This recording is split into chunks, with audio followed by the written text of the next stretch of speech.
17세기 영국의 청교도 목사님으로 유명한 설교가였던 토마스 드락스 목사는 말하기를 로마서에 대해서 이야기할 때 구원 교리의 정수다, 그리고 완성의 책이다 라고 이야기해요.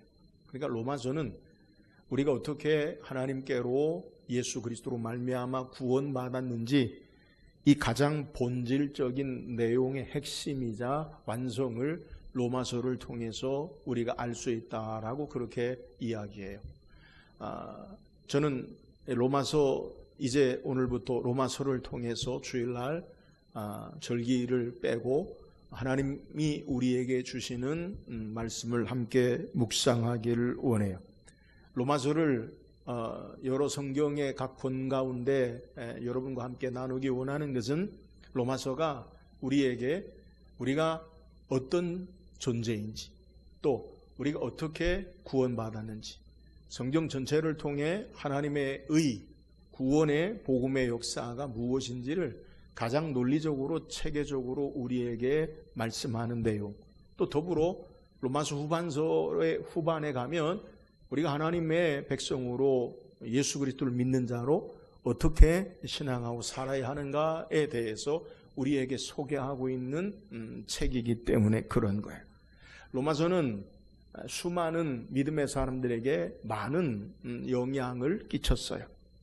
우리가 아는 3세기, 4세기의 신학자요, 그리고 하나님의 복음의 말씀을 우리에게 가장 기본적인 조직적으로 우리에게 말씀을 잘 체계적으로 쓰여진 어거스틴, 고백록, 하나님의 도성, 참회록이라고 하기도 하고 고백록이라고 하기도 하는 책을 쓴, 하나님의 도성을 쓴 어거스틴이 그가 처음부터 성자로 경건한 거룩한 삶을 살지 않았어요. 그는 방탕한 삶을 살고, 그리고 여러 술 취함과 어려움 속에서 그가 하루는 낮에 술 취하여 어느 공원의 벤치에서 잠자고 있을 때에 아이들의 목소리로 성령께서 대신하여 그에게 말씀하는데 집어들어라, 집어들어라. 그래서 마침 옆에 있는 성경책을 집어드는데 로마서 13장 12절에서 14절까지의 내용을 그가 읽어요. 밤이 빗고 낮이 가까웠으니 그러므로 우리가 어둠의 일을 벗고 빛의 갑옷을 입자. 낮에와 같이 단정히 행하고 방탕하거나 술 취하지 말며 음란하거나 호색하지 말며 다투거나 시기하지 말고 오직 주 예수 그리스도로 옷 입고 정욕을 위하여 육신의 일을 도모하지 말라. 이 말씀이요, 그에게 살아계신 하나님의 말씀 음성으로, 주님의 음성으로 듣고 그가 회심하여, 그래서 우리가 아는 대로 가장 위대한 기독교 역사의 신학자, 그리고 성자라고 불리는 삶이 변화를 가져온 내용의 책이 바로 로마서예요. 우리가 아는 대로 종교개혁을 일으킨 마틴 루터는 그의 삶에, 그가 천주교 가톨릭의 신부로서 그의 삶에 인간의 행위와 공로, 또 성전을 건축하는데 물질을 강요하는 그러한 모습 가운데서 회의적인 시각 가운데 로마서 1장 17절을 읽고 복음에는 하나님의 의가 나타나서 믿음으로 믿음에 이르게 하나니 오직 의인은 믿음으로 말미암아 살리라 함과 같으니라 라는 것을 읽고 인간의 고통과 수행과 또 공로와 의를 통해서 우리가 하나님의 거룩한 백성 자녀 의를 입는 것이 아니라 오직 믿음으로 은혜로 되어지는 것을 알고 종교개혁을 일으킨 것에 영향을 준 것이 바로 로마서 내용이에요. 또한 종교개혁의 또 하나의 위대한 인물이었던 존 칼빈, 요한 칼빈은 로마서 11장 36절에 이는 만물이 주에게서 나오고 주로 말미암고 주에게로 돌아감이라 그에게 영광이 세세히 있을지어다. 아멘. 이 말씀을 통해서 장로교의 가장 개혁교의 기본 중요한 교리는 하나님의 절대 주권, 우리의 모든 삶이 하나님께로부터 시작되고 하나님께로부터 역사되고 하나님께로 돌아가는 이러한 역사의 종교개혁의 절대적인 하나님 주권의 개혁교의 교리를 그가 완성하게 된 것이 바로 로마서의 영향이에요. 이처럼 로마서는 기독교 역사의 믿음의 하나님의 사람들에게 가장 중요한 신앙적인 또 신학적인 구원에 관한 내용을 우리에게 소개해요. 여러분, 우리가 어떤 일이든지 가장 중요한 삶의 모습이 뭐냐? 이 기초가 튼튼해야 돼. 건물을 질 때도 기초가 튼튼해야 되고, 우리가 여러 운동할 때도 기본이 갖춰져야 그 위에 바르게 발전할 수 있는 것을 우리는 알아요. 로마서는 저는 성경을 통해서 우리가 어떻게 구원받았는가, 우리는 어떻게 하나님의 사람이 되었는가, 우리가 어떻게 믿음의 삶을 살아야 하는가, 성경 전체를 통해 가장 중요한 뼈대와 골격과 기초를 우리에게 설명하고 또 말씀해 주는 내용, 그것이 바로 로마서라고 생각해요. 저와 여러분이 로마서를 묵상하면서 하나님의 주시는 놀라운 은혜와 진리 가운데 인도함 받기를 주의 이름으로 축원합니다. 로마서는 언제 기록되었느냐? 주 56년경 바울이 그가 당시에 예루살렘 교회의 기근으로 말미암아 그가 선교하는 교회들에게 헌금을 모아서 이제 예루살렘으로 가는 도중에 고린도에 머물면서 이제 로마 교회 성도들도 이 역사에 함께 참여하고, 또한 그들에게 복음의 진리의 말씀, 가장 중요한 신령한 것을 나누어주는 예수 그리스도를 전하는, 또 로마를 넘어 서바나, 당시의 땅쪽 끝으로 생각하는 스페인에 이르기까지 복음 전하는데 함께 하기 위한 그러한 내용으로 기록한 책이 바로 로마서의 내용이에요. 바울은 로마서에도 밝히듯이 그는 로마를 방문할, 로마를 가보기 원하는 그의 마음의 소원과 열정이 있었어요.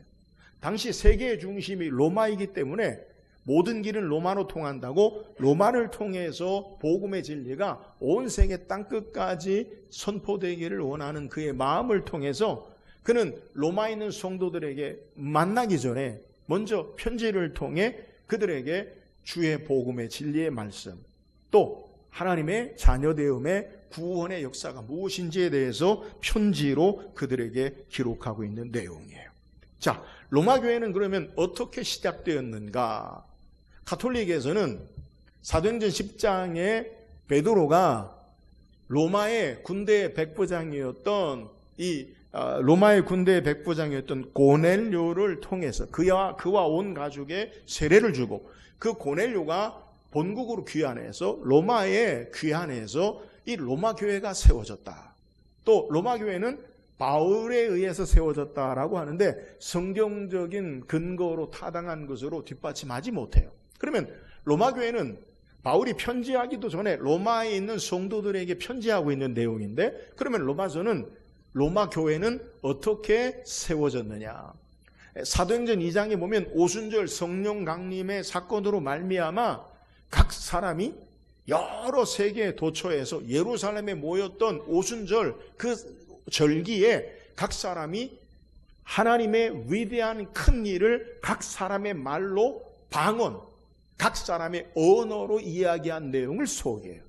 그러니까 우리가 사도행전 2장의 오순절 성령 강림의 사건의 방언을 이야기할 때 잘못 오해하면 우리가 오늘날 알지 못하는 이상한 말을 하는 거, 그게 방언인 것 같아요. 그게 아니라 외국어예요. 다른 언어, 외국어예요. 그러니까 모든 각 지역에 있던 사람들이 모여서 히브리 말로, 아니면 당시 코인의 헬라어로 그들이 말한 게 아니라 각 지역의 나라의 언어대로 하나님의 위대한 큰 일을 그들의 각각 말하게 되는 모습을 성경이 소개해요. 사도행전 2장 10절에 보면 부르기아와 밤빌리아, 애국과 구레네에 가까운 리비아 여러 지방에 사는 사람들과 로마로부터 온 나그네 곧 유대인과 유대교에 들어온 사람들과, 그러니까 이 오순절 성령 강림의 사건에 로마로부터 온 유대인과 또 여러 사람들이 예수 그리스도의 위대한 일, 하나님의 큰 일, 예수가 주가 되시는 그 놀라운 역사를, 복음을 이야기하는, 그들이 돌아가서 세운 교회가 로마 교회다라고 그렇게 이해하고 있어요. 그래서 바울은 이 로마에 있는 성도들에게 예수 그리스도의 복음에 대해서, 하나님의 구원에 관해서 신령한 것을 나누어 주기를 원하는 마음으로 로마의 방문의 목적을 두고, 또 가기 앞서서 이 서신서 편지를 쓴 내용이 바로 로마서의 내용이에요. 로마에 있는 성도들이 진리 안에서 열매를 맺고, 또 그들이 하나님 말씀, 복음 안에, 예수 안에 살게 하기 위한 신령한 나눔을 위해서 기록한 편지, 그 목적이 바로 로마서의 내용이라는 거예요. 자, 오늘 우리가 성경 함께 읽은 내용은 로마서 1장 1절에서 7절까지의 내용인데, 우리가 흔히 이야기하는 로마에 보내는 바울의 인사, 이걸 우리에게 소개하고 있어요. 그 가운데 오늘 우리가 읽은 1장 1절의 내용을 통해서 바울이 한 번도 만나보거나 한 번도 경험해보지 못한 로마의 성도들에게 자신을 소개하는 내용을 통해서 오늘 우리에게 주신 은혜를 사모하기를 원해요. 자, 그렇다면 바울이 로마에 있는 성도들에게 자신을 어떻게 소개합니까? 1절 같이 읽어보세요. 1절입니다. 시작. 예수 그리스도의 종 바울은 사도로 부르심을 받아 하나님의 복음을 위하여 택정함을 입었으니. 먼저 바울은 자신을 소개해요. 예수 그리스도의 종 바울이다. 자, 우리는 로마서를 쓴 사람이 누구라고요? 바울. 물론 로마서 16장에 이 로마서를 대필한 더디오라는 사람이 나와요. 근데 이 본래의 로마서의 원저자가 바울이라는 것을 의심하는 성경학자는 없어요. 대필이 뭡니까? 내가 불러준 글을 쓰는 거죠. 그러니까 그가 여러 사람과 함께 일을 하면서 뭐 대필 이렇게 편지를 읽어주면 내용을 하면 쓰는 사람도 있어요. 더디오라는 사람이 있어요. 근데 본래 이 바울이 쓴 거예요. 그래서 이 로마서 1장에 로마서를 기록한 사람이 누구냐? 바울을, 자신을 소개하는데 예수 그리스도의 종 바울이다라고 소개하고 있어요. 그럼 바울 라틴어의 그의 본래 이름인데 라틴어로 파울로스라고 이야기. 그 파울로스를 우리말 성경이 바울이라고 기록하고 있고요. 영어로는 줄여서 폴이라고 하죠. 근데 이 바울이 헬라어에도 그대로 읽어요. 파울로스. 바울이에요, 바울. 우리는 바울의 또 다른 이름을 기억하고 있죠. 여러분, 바울의 또 다른 이름이 뭐가 있어요? 사울이 있죠, 사울. 그래서 우리는 잘못 오해하고 성경을 곡해하는 것 가운데 하나가 뭐냐면 사울이 바울의 이름으로 바뀌었다. 여러분 들어보셨어요? 네, 사울이었는데 바울의 이름으로 바뀌었다. 그가 다메섹 도상에서 예수를 만난 후 이전의 사울이 아니라 바울의 삶으로 바뀌었다라고 그렇게 우리가 잘못 오해하는 내용이 있는데요. 사울과 바울은요, 같은 이름의 내용으로 동일하게 어려서부터 사용한 이름이에요. 자, 그 이유가 뭐냐? 바울은 유대인이에요. 그래서 유대 히브리의 사고의 문화 가운데 그가 이름이 뭐냐? 본래 사울이 사울. 사울의 이름의 뜻은 히브리어로 요구하다, 간청하다, 기도한다는 그러한 의미의 이름을 가지고 있어요. 그래서 성경에 사울로 표현되고 있는 내용은 유대적인 배경을 가지고 있을 때는 사울이라고 불러요. 그런데 이 사울이 파울로스라는 이름은 그가 어려서부터 예수를 만난 후 이름이 바뀌어진 게 아니라 어려서부터 그는 길리기아 다소의 로마의 시민권을 가진 자. 그래서 라틴 로마의 이름이 바로 파울로스. 바울이라는 이름은 작다, 겸손하다, 작은 자라는 이름을 가지고 있는 의미예요. 그래서 그는 어려서부터 사울과 바울의 이름이 같이 가지고 있었다는 거예요. 그러면 성경이 어떤 때는 사울이라고 부르고 어떤 때는 바울이라고 부르느냐? 앞에 소개한 대로 유대적인 배경에 있을 때는 사울로 이야기하고, 그리고 헬라적인 이방인에게 복음 전하는 데 있어서 그를 이야기할 때는 바울이라고 그렇게 소개한다는 것. 그래서 우리가 서신서에 보면 서신서는 주로 대부분 이방인을 향한 복음의 역사를 기록할 때 그의 이름을 사울이라 쓰지 않고 바울이라 쓰고 있다는 거예요. 바울이 자신을 예수 그리스도를 만난 다메섹 도상에서의 예수님을 만난 경험을 이야기할 때 다마스커스, 시리아의 다메섹 도상을 가는 도중에 강한 빛이 그에게 비출 때에 그가 말에서 떨어져 고꾸러져 있을 때에 하늘에서 음성이 들리죠. 뭐라고 얘기해요? 사울아 사울아 내가 왜 나를 핍박하느냐. 누가 이 말씀하신 거예요? 예수님이.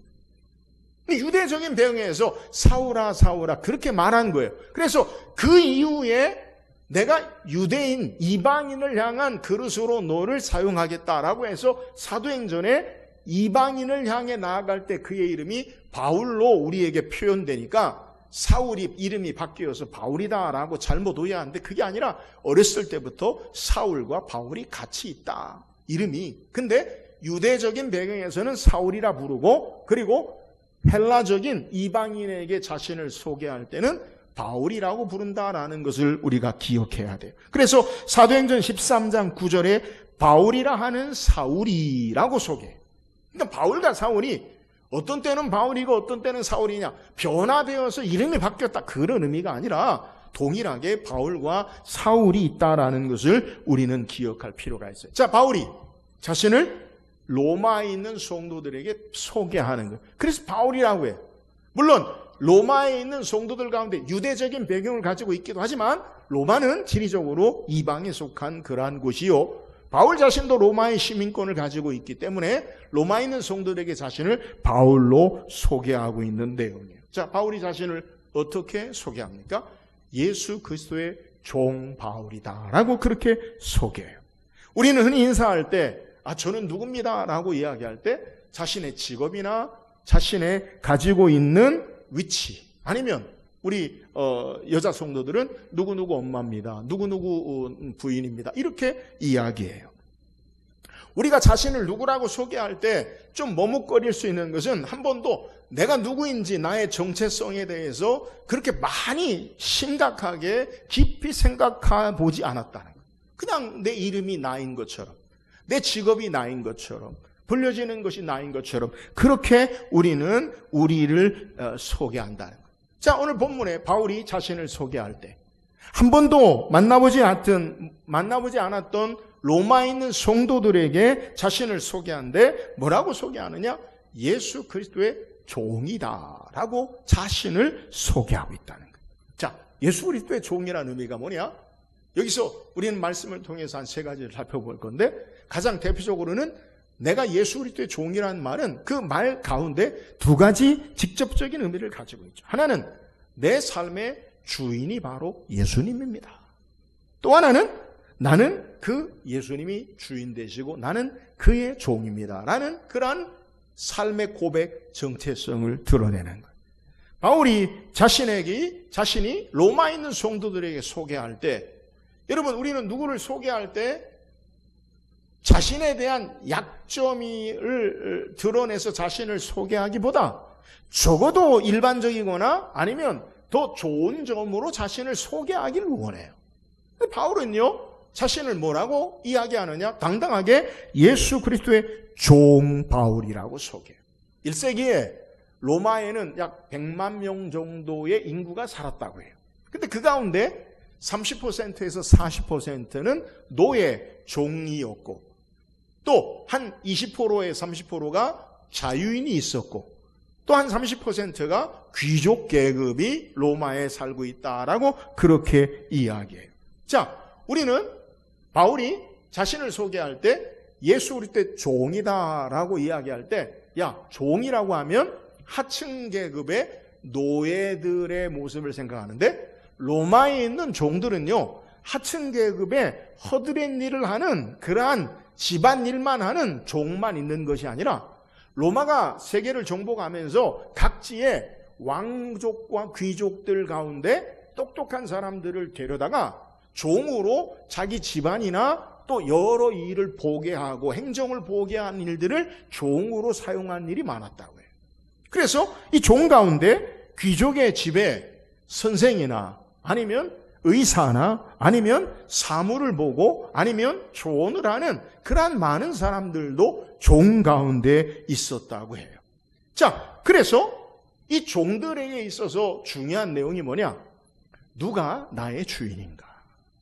그러니까 적어도 내 주인이 명망 있고 덕망 있고 인격적이고 좋은 사람이라면, 그러면 그 주인은요, 자기의 긍지와 자랑이 되기도 해요. 또 그 주인으로 말미암아 정말 하층 계급에 속한 사람들은 생과 사를 결정하고 그의 삶에 자유가 되기도 하고 때로는 속박이 되기도 하고 긍지가 되기도 하고 수치가 되기도 하는 그러한 모습이 바로 주인의 모습이에요. 그러니까 누가 나의 주인인가가 나를 결정하는 거예요. 자, 바울은 이런 의미에서 나는 누구에 속한 자요, 내 주인이 누구냐라는 것을 고백하고 있는 거예요. 나는 예수 그리스도가 나의 주인입니다. 이 고백이 바로 예수 그리스도의 종 바울이라고 우리에게 소개하는 거예요. 사랑하는 여러분, 우리는 예수 믿는 자들로 예수님을 향해 주여라고 불러요. 여기에 주여라는 말은 나의 주인이십니다라는 고백이 들어가 있는 내용이라는 거예요. 그러면 바울처럼 우리가 예수 그리스도의 종의 의미로 주여라고 부른다면 예수님이 내 인생에 참된 주인 되십니다라는 고백의 의미를 우리가 가지고 있다라는 거예요.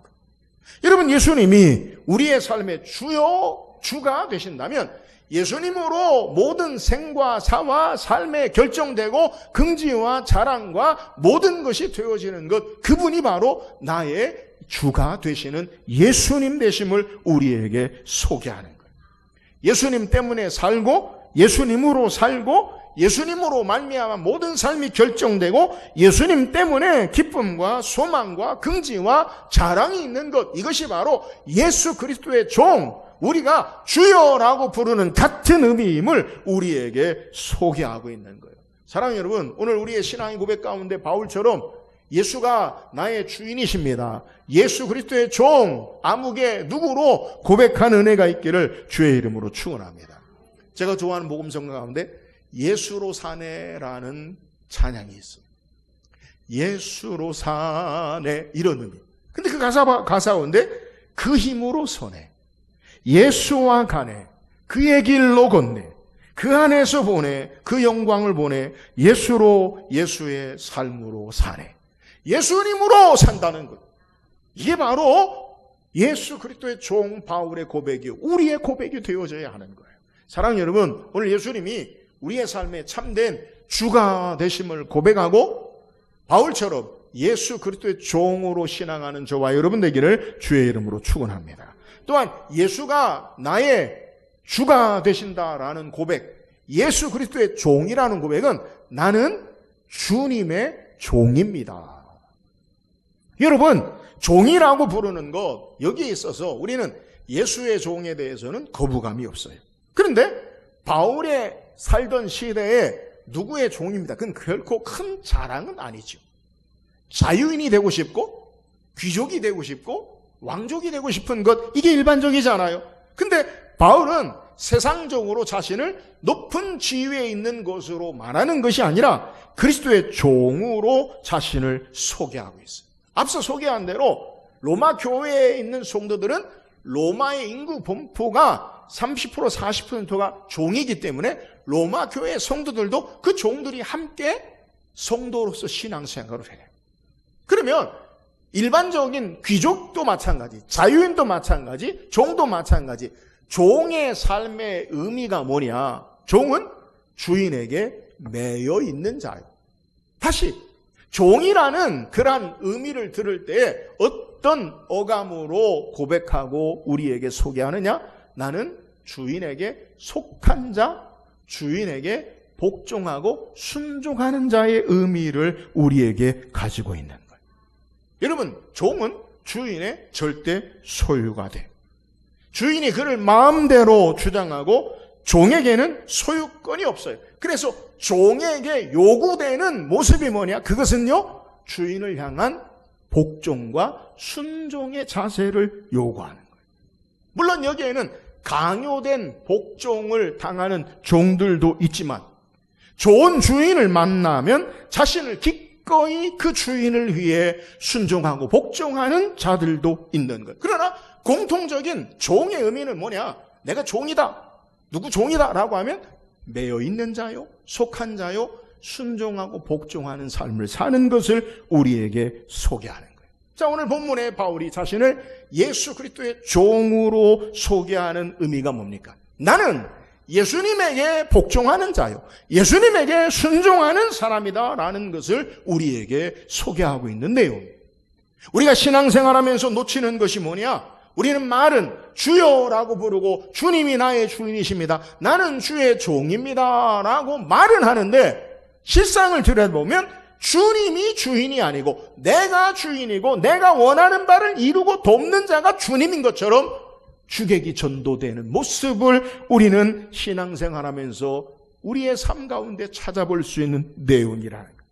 종이라고 입술로는 고백하지만 여전히 내가 주인 되어서 내 맘대로 내 뜻대로 내가 원하는 대로 행하려고 내가 주인 노릇하는 모습이 우리에게 있다는 거예요. 사랑하는 여러분, 예수님이 우리의 삶에 주인 된다, 내가 종이다라는 고백의 의미가 뭐냐? 내가 주님 앞에 순종하고 복종하는 자가 나의 정체성, 내 삶의 모습이다라는 것을 깨달아야 돼요. 여러분, 예수님이 이 땅에 오신 목적이 뭐예요? 바울은 빌립보서 2장에서 5절 8절까지 예수님이 이 땅에 오신 목적을 소개하는데, 너희 안에 이 마음을 품으라 곧 그리스도 예수의 마음이니 그는 근본 하나님의 본체시나 하나님과 동등됨을 취할 것으로 여기지 아니하시고 오히려 자기를 비워 종의 형체를 가지사 사람들과 같이 되셨고 사람의 모양으로 나타나사 자기를 낮추시고 죽기까지 복종하셨으니 곧 십자가에 죽으심이라. 예수님은 하나님이신데, 하나님의 본체 하나님이세요. 그런데 종의 모습으로 이 땅에 형체를 가지고 사람의 모습으로 나타나셨다. 자, 예수님이 하나님이신데 종의 모습으로 오신 목적이 뭐예요? 십자가에 죽기까지 복종하시기 위함이다. 우리 안에 마음을 품어야 할 예수님은 어떤 분이냐? 하나님인데 종의 모습으로 이 땅에 오셨다. 종의 모습으로 사람의 모양으로 나타나신 것이 뭐냐? 십자가에 죽기까지 복종하신 것이다. 너희는 이 마음을 품으라. 여러분, 왜 우리에게 예수님이 이 땅에 오셔서 종의 모습으로 죽기까지 복종하는 모습을 보이셨습니까? 어쩌다가 예수님이 이렇게 행한 게 아니에요. 창세기 3장에 아담과 하와가 하나님 말씀에 순종했습니까? 불순종했습니까? 불순종했어요. 그 결과가 뭐예요? 에덴에서, 생명에서 끊어지고 영원한 진노와 사망 아래 놓여 있는 게, 이게 바로 인간의 모습이에요. 인간은 하나님 말씀을 따라 지으셨고 말씀을 따라 순종하며 살도록, 영생과 축복의 삶으로 살도록 하나님이 지으셨는데, 아담과 하와가 사탄의 유혹으로 말미암아 하나님 말씀을 따라 순종하지 아니하고 자기 의지와 뜻을 따라 사탄의 말을 붙잡고 불순종함으로 영원한 진노와 형벌과 사망의 죽음에 이르게 되었어요. 성경을 보세요. 창세기에 믿음의 사람들을, 노아를 보면 그는 하나님 앞에 온전하게 순종하는 자로 기록돼요. 아브라함 믿음의 조상을 보세요. 그는 믿음의 사람, 순종하는 사람으로 기록해요. 이삭과 야곱, 하나님의 사람들, 성경의 사람들을 우리에게 기록할 때 어떻게 하나님께서 하나님의 사람들이 이 땅에 두시느냐? 순종하는 자들로 소개하는 거예요. 그 순종의 절정이 누구냐? 예수님께서 하나님이신데 인간의 몸을 입고 종의 형체를 가져서 우리에게 보이신 모습이 뭐냐? 철저하게 하나님 말씀에 죽기까지, 십자가에 죽으심이까지 순종하고 복종하는 모습을 우리에게 소개하는 거예요. 여러분, 제가 말씀드리잖아요. 순종과 복종, 아니 순종과 불순종, 이건요 우리 기분에 따라 어떤 때는 순종하고 어떤 때는 불순종하고, 그런 선택의 모습이 되어서는 안 된다는 거예요. 하나님의 자녀로 믿음의 사람들은 아담의 불순종을 따르지 아니하고 예수 그리스도를 따라 순종하는 자들이 되어야 되는 거예요. 간단하게 내가 불순종해도 되고 순종해도 되고가 아니라, 이제는 옛사람 아담의 모습을 버리고 죄악의 소망이 없는 인생인 불순종의 아담을 버리고 순종의 예수 그리스도를 따라서 온전히 순종하는 자가 되어져야 함을 우리에게 소개하는 거예요. 이게 바로 종이에요. 바울이 고백하는 게 여기 있어요. 예수 그리스도의 종 바울이다. 나는 주님 앞에 순종하는 자입니다. 사랑하는 여러분, 오늘 저와 여러분도 바울처럼 예수 그리스도의 종으로 주님 앞에 순종하는 자로 살기를 주의 이름으로 축원합니다. 내가 순종해야 할 부분이 어디 있는지 한번 찾아보세요. 우리는 순종한다라는 생각을 가지고 내 기분이, 감정이 상하면 안 순종하는 거예요. 기분 나쁘면 안 한다는 거예요. 여전히 내 감정이 주가 돼요. 내 의지가 주가 돼요. 하나님 말씀이 뭐라 해도 내가 하고 싶은 건 내가 한다. 내 의지를 따라. 여러분, 내 의지가 아니라 하나님 말씀에 순종해야 돼요. 오늘 우리의 삶에 물질은 그건 내 마음대로 하겠다. 재능은 내 마음대로 하겠다. 시간은 내 마음대로 하겠다. 여러분, 내가 주인이 아니에요. 주의 삶의 주인으로 고백한다면 순종하는 자가 되어져야 된다는 거예요. 내가 주인 되어 살지 말고 바울처럼, 예수님처럼 주님이 참된 주인으로 모시고 순종하며 사는 저와 여러분 되기를 주의 이름으로 축원합니다. 마지막, 예수 그리스도의 종이라는 의미는 예수 그리스도에게 속한 자요, 그의 맡기신 사명을 감당하는 자임을 우리에게 소개해요. 앞에서 언급한 대로 종은요, 종 자신이 삶이 아니라 누구의 종이냐가 자신을 결정해요. 그러니까 내가 누구에게 속한 자이냐. 예를 들어서 황제에 속한 총애를 받는 종이다. 그러면요, 다른 종들과는 차원이 다르죠. 내 주인이 누구냐, 이게 내 삶을 결정해요. 그런데 오늘 성경에 바울이 예수 그리스도의 종이다라는 말을 성경의 바울의 신앙의 모습 가운데서 구약 성경의 배경을 가지고 자신을 그렇게 소개하는 거예요. 구약에 이런 동일한 패턴으로 쓰여진 내용 가운데 성경을 통해 찾아볼 수 있는 게 뭐냐면, 모세를 향해 여호와의 종 모세라고 소개하고 있어요. 그러니까 예수 그리스도의 종 모세, 여호와의 종 모세 같은 패턴이에요. 자, 여호와의 종 모세, 여호수아 14장에 여호수아가 갈렙이 여호수아에게 나아가서 이야기해요. 여호수아 14장 17절에 보니까 내 나이 40세에 여호와의 종 모세가 가데스 바네아에서 나를 보내어 이 땅을 정탐하게 하였으므로 내가 성실한 마음으로 그에게 보고하였고. 자, 모세는 뭐라고 부르냐? 여호와의 종이다. 열왕기하 18장 12절에도 이는 그들의 하나님 여호와의 말씀을 듣지 아니하고 그의 언약과 여호와의 종 모세가 명령한 모든 것을 따르지 아니하였음이더라. 자, 구약의 여호와의 종 모세는 낮은 자다, 아니면 약한 자다, 아니면 우리가 흔히 이야기하는 천한 종의 모습이 아니에요. 그죠? 여호와의 종 모세라는 의미가 뭐냐? 단순한 하나님에게 우리가 살펴본 복종하는 자가 아니라 하나님의 집을 맡은 자, 율법을 맡은 자, 신실하게 관리자이자 하나님이 세우신 우리 편의 중보자, 이게 바로 여호와의 종 모세의 치궁의 의미예요. 그러므로 여호와의 종 모세, 하나님의 종 모세는 그가 하나님의 구원 역사에 의해서 특별한 직임을 받고 특별히 하나님이 그에게 사명을 맡기운 자가 바로 여호와의 종 모세라는 거예요. 자, 이런 의미로 패턴을 보면 바울 자신이 뭐라고 고백하냐면 예수 그리스도의 종 모세다. 이 말이 뭐예요? 나는 예수 그리스도에게 속한 자다.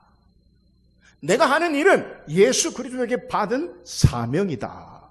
예수 그리스도께서 맡기신 일을 행하는 자이다. 이 고백을 우리에게 소개하고 있다라는 거예요. 물론 바울이 자신을 예수 그리스도의 종이다라고 소개하는 것은 모세의 종이다라고, 모세와 같은 사람이다라고 말하는 건 아니에요. 그러나 그 권위가 여호와의 종 모세가 하나님께 있으면 바울은 예수 그리스도에게 그 권위가 있고 예수 그리스도에게 보내신 그의 사명을 감당하는 자로 우리에게 소개하고 있다라는 거예요.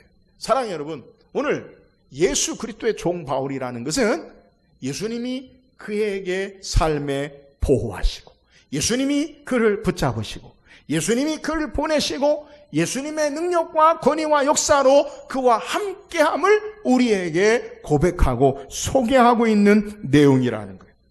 단순한 자기 비하, 나는 종입니다, 거기에 끝나는 것이 아니라 나는 예수 그리스도에게 붙들린 사람이다. 예수 그리스도에게 완전히 속한 자다. 나의 생각이 아니라 예수님의 뜻을 전하고 예수님의 말씀을 전하는 자다. 특별한 사명을 받은 자의 의미로 예수 그리스도의 종 바울이다라고 우리에게 소개하고 있다는 거예요. 사랑하는 여러분, 오늘 그러면 바울만 예수 그리스도의 종이냐? 아니에요. 오늘 우리가 읽은 6절에도 바울이 뭐라고 소개할 때 너희도 그들 중에서 예수 그리스도의 것으로 부르심을 받은 자니라. 예수 그리스도의 것, 소유. 그러면 너희도 예수 그리스도의 종이다.